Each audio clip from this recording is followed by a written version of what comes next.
kita akan mulai ya, Bapak-bapak, Ibu-ibu. Bismillahirrahmanirrahim. Assalamualaikum warahmatullahi wabarakatuh. Alhamdulillah bisa berkumpul di sini. Jadi kita mendapatkan seruan kebaikan itu bukan hanya di masjid ya, Majlis Taklim, tapi di kafe-kafe juga bisa mendapatkannya. Ini mudah-mudahan yang punya kafe berkah nih, karena ini penting banget. Ini bukan hanya sekedar diskusi, tetapi juga saya kira ada hal-hal yang menarik yang sifatnya adalah menyebarkan tentang kebaikan. Bapak-bapak, ibu-ibu, perkenalkan, nama saya Robi Sugara. Kalau yang lahirnya mudanya tahun 80-an tuh nama artis. Ini bapak saya ngefans sama artis, jadi korbannya anak-anak. Harusnya ada ini ya. Jadi pas sudah dewasa itu berhak si anak tuh memilih namanya sendiri ya. Maka kalau ada nama-nama yang kita ini nama panggilan sendiri-sendiri, nama bekennya, itu karena kurang puas dengan diberikan nama oleh orang tuanya. Ini kita sudah hadir dua narasumber dan akan merespon isu-isu terhangat di negeri ini yang sekarang lagi hangat banget, yaitu aksi bom bunuh diri di Makassar. Yang kedua adalah aksi penembakan di lingkungan kantor Mabes Polri. Nah, ini juga pasti bertanya-tanya, banyak sekali pertanyaan yang saya kira jawabannya ada di sosial media, tetapi kan juga saking banyaknya, jadi kita bingung, ini jawaban yang benar seperti apa sih? Misalkan, ini kok bisa ada pasangan suami istri melakukan aksi bom bunuh diri di situ, yang kemudian tujuannya melukai orang di depan gereja. Ini maksudnya apa? Kemudian ada lagi pertanyaan, ini ada kaitannya gak sih dengan agama? Termotivasinya oleh paham-paham keagamaan seperti apa? Kemudian di Mabes Polri juga perempuan. Kok ada perempuan ya? Ini the power of emak-emak. Ini kalau udah perempuan udah turun gunung, udah turun lapangan, waduh, ini berbahaya.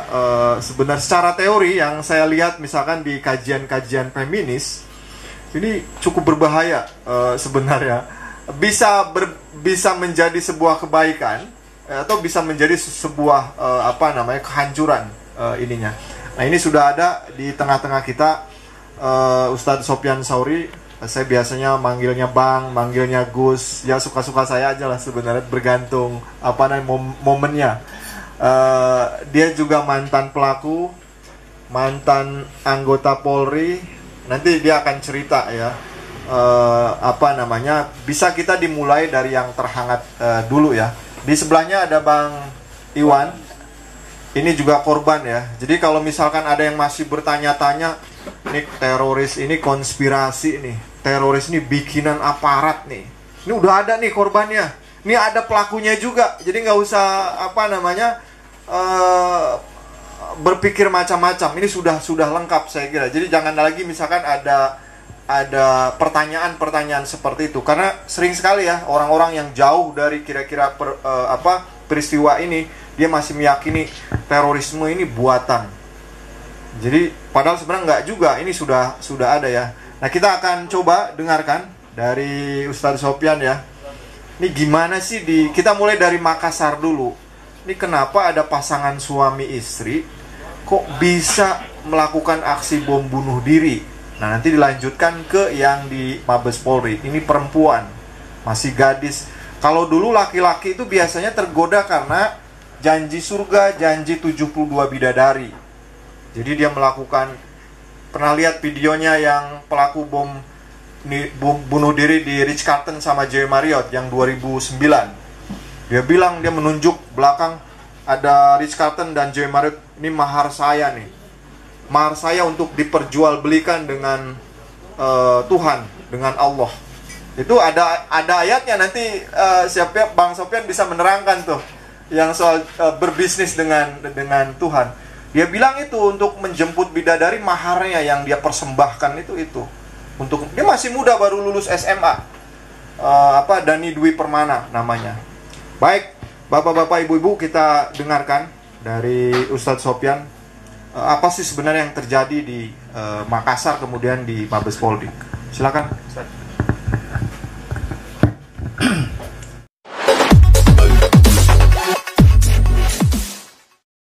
Bismillahirrahmanirrahim. Assalamualaikum warahmatullahi wabarakatuh. Alhamdulillah, puji Tuhan, kita bisa berkumpul di tempat kafe atau warung kopi katanya ya, rekan kita juga milik, dan mudah-mudahan kafe ini semakin terkenal ya, amin. Oke, langsung saja ya, karena memang banyak pembahasan dan panjang ya. Siap-siap aja antara 1-2 jam lah kita berdiri di sini gitu. Santai saja.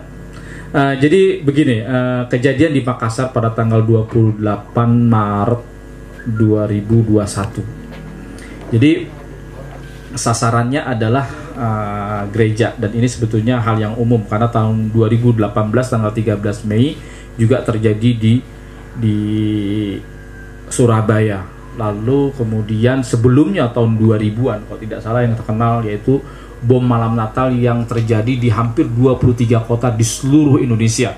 Dari yang melakukan adalah jaringan Jamaah Islamiyah sebagai bentuk efek daripada konflik komunal di Ambon dan di Poso. Itu salah satu dampaknya gitu. Kita akan membahas yang paling menarik untuk kita kaji adalah ketika kejadian pada kemarin itu, yaitu pasangan suami istri.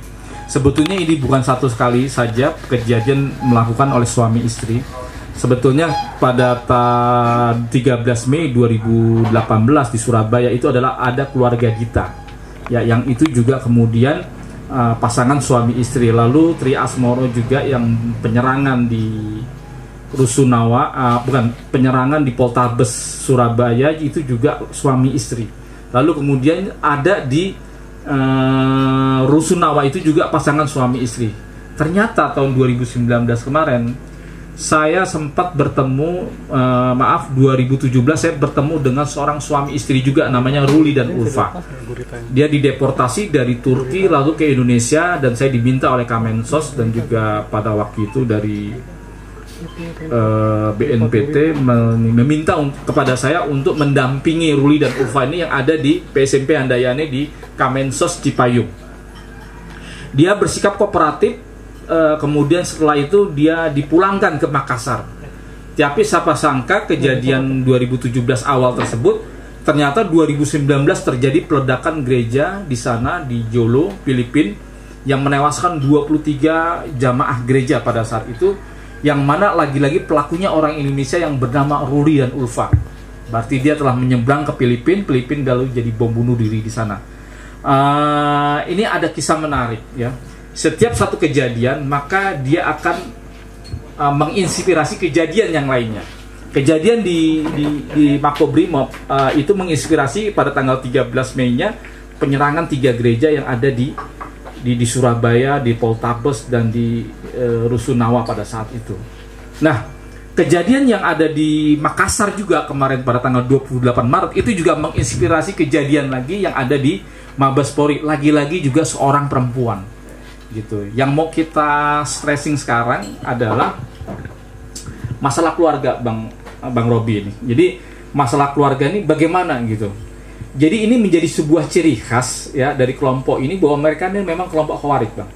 Karena jamaah-jamaah jihad seperti baik Al-Qaeda, ada jamaah-jamaah jihad yang lain, Jamaah Tauhid wal Jihad, yang ada Laskar Taiba, Jaish Muhammad yang ada di Pakistan, itu sama sekali tidak ada track record mereka melibatkan, menjadikan wanita dan anak-anak sebagai media.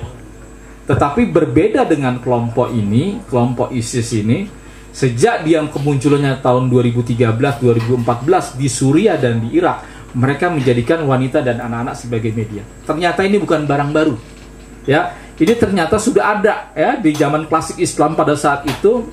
Bagaimana seorang sahabat, bukan sahabat ya, tabiin, yaitu namanya Imron, namanya Abdurrahman bin Muljam. Dia seorang ahli Quran. Bahkan ketika Amr bin As meminta kepada Umar bin Khattab untuk mengirimkan ahli Quran, dia kirimkan. Iya, dikirimkanlah ke Mesir, itu Abdurrahman bin Muljam. Dan dia berguru langsung dengan Bunda Aisyah radhiyallahu anha. Tapi siapa sangka seorang ahli qori ini lalu kemudian menjadi pembunuh Ali bin Abi Thalib. Dan kemudian kenapa juga bisa dikafirkan, ya? Ternyata memang pola ini kita akan bahas juga tentang metodologi cara berpikir mereka. Pertama, mereka ini sering salah paham dan pahamnya juga sering salah. Ya, di antaranya adalah mereka ini bi'annahum yukafiruna bidzanbin wa yatakiduna dzanban ma laisa bidzanbin. Mereka mengkafirkan karena sebab dosa dan meyakini sebuah dosa yang sebetulnya itu bukan dosa. Jadi apa yang kenapa Ali bin Abi Thalib mantu Rasulullah termasuk sahabat yang dijamin masuk surga kemudian dihalalkan darahnya? Ya, ternyata karena memang proses tahkim tersebut gitu. Nah, ternyata sejarahnya kenapa Ibnu Muljam mau berbuat, ternyata karena bujuk rayu daripada seorang wanita, Bang. Jadi wanita ini ada namanya Sajam bintu Khitmat namanya, yang mana beliau ini, ya, wanita ini saudaranya meninggal laki-laki, kemudian suaminya juga meninggal, bahkan ayahnya meninggal dalam perang Nahrawan, yaitu antara kelompok Ali dengan kelompok Khawarij atau disebut dengan kelompok Harurah gitu. Lalu kemudian dia sakit hati dan dia meminta, ya, karena wajah Abdurrahman bin Muljam ini agak buruk, ya, sedangkan wanita ini sangat cantik, dia mau dinikahi oleh Abdurrahman bin Muljam ini dengan syarat maharnya adalah kepalanya Ali bin Abi Thalib.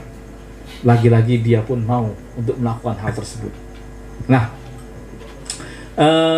kemudian ada lagi di zaman tabi'in lagi, tabi'ut tabi'in, yaitu Imran bin Khattab. Imran bin Khattab ini salah satu perawi hadis yang mana hadisnya dipakai oleh Bukhari dan Muslim. Dan karena sanad daripada perawi dari kelompok Khawarij ini bisa dipercaya karena mereka takut kalau dia berdusta. Gitu, sehingga ini bisa diambil referensinya oleh Bukhari dan Muslim untuk dijadikan sebagai perawi hadis, ya. Dan dia juga lagi-lagi terbujuk rayu, ya, dia ingin menyadarkan seorang akhwat, seorang wanita Khawarij untuk dikembalikan kepada Ahlussunnah wal Jamaah, malah dia ikut. Jadi memang peranan wanita di sini cukup agresif, ya. Emak-emak ini kalau udah ngamuk, ya kan, abe kalau udah naik motor, Bang, sejak ada metik banyak korban juga, ya kan. Orang ketabrak, orang kayak ini, karena ketika sennya belok kanan dia malah belok kiri, ya kan, gitu. Dimarahin sama kita, makin ngamuk dia gitu. Jadi ini menarik di sini, ya.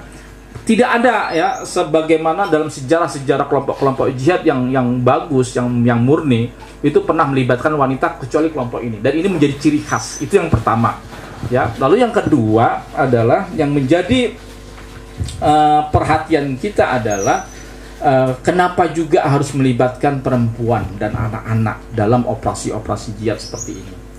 Seharusnya dalam Islam, jihad di dalam Islam itu wanita harus dilindungi, anak-anak dilindungi, orang-orang tua dilindungi, dan bahkan rumah ibadah juga harus dilindungi.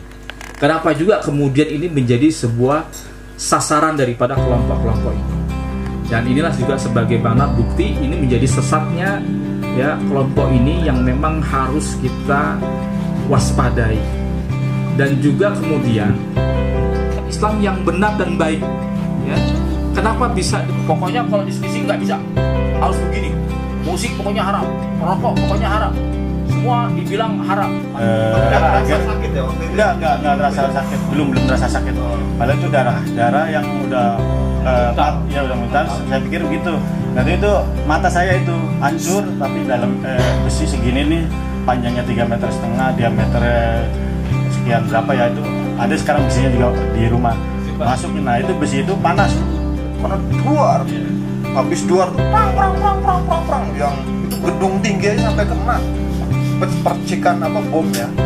Itu saya nggak bayangkan, itu motor ada yang melingkar gini, kemudian saya melihat tuh ini yang ini nih rambut ininya, daging yang ini, orang pas ke sana kan orang lain